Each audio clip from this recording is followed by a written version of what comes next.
dal leen ak jàmm mbokki internet yi safo di seetaan Buzz M TV Sénégal ñu ngi leen di jaajëfal bu baax a baax si topp bi ngeen di topp seen bi ñu yaatal li gën a fës si xibaar yi bokk si kaddu yi nga xam ne kii di Moustapha Sarré bokk nekk porte parole bu gouvernement bi yëkkati na ko Abdou Mbow daal di si toftal ay kaddu moom Moustapha Sarré porte parole bu gouvernement bi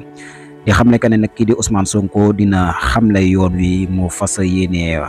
doxalee politique am waaye nag muy artu député yi Benno Bokk Yaakaar yi ñu bañ koo faqastal lu ne mel nag bu amee moom mii di Moustapha Sarré xamle na ne nag ñoom ñi duñ ko séqal kenn nag ñu dul sénégalais yi nga xam ne mat nañ 54% yoo xam ne votel nañu ki nga xam ne moo di président Bassirou Diomaye Diakhar Faye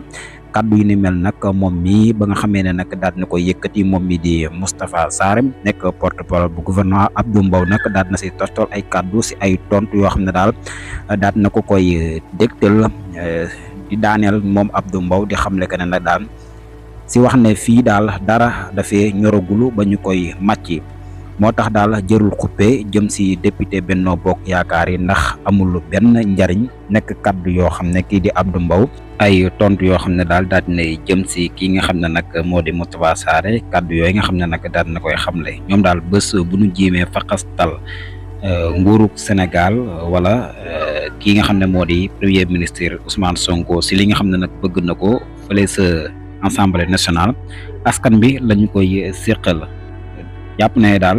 bëgg-bëggu premier ministre bi di Ousmane Sonko mooy bëgg-bëggu sénégalais yi ndax dañoo toll si lu 54% kon daal ñoom